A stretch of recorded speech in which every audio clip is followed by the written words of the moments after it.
In Sierra Leone, a boat race shows how communities are managing to balance survival, climate pressures and the promise of tourism. Eric Kawa is our correspondent in Freetown.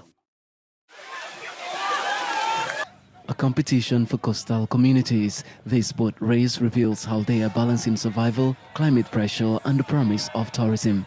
The atmosphere is lively and you can feel the excitement. Over 16 communities are here contesting for the Coastal Unity Boat Race, in which they are promoting tourism and culture. Even as environmental challenges intensify, Sierra Leone's coastline remains a lifeline, sustaining communities and now more than ever, bringing them together.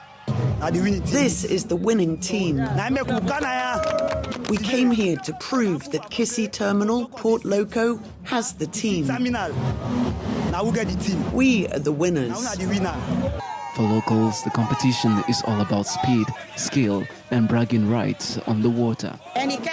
This is such a fantastic program, my brother. Wow. Wow. I wish you were here. You would feel it too. Feel good.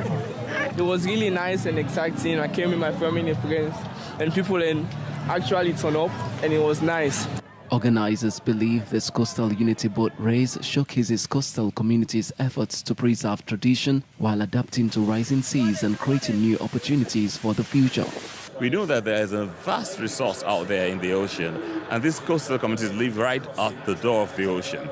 So by identifying them, by showcasing them, we may have people who are interested in investing in them, and that will help to promote GDP growth. It's really heartwarming to see how the private sector, actors are coming together to support, activities that really enhance our touristic appeal. The historic boats are handmade using traditional skills with designs that showcase local identity and community pride.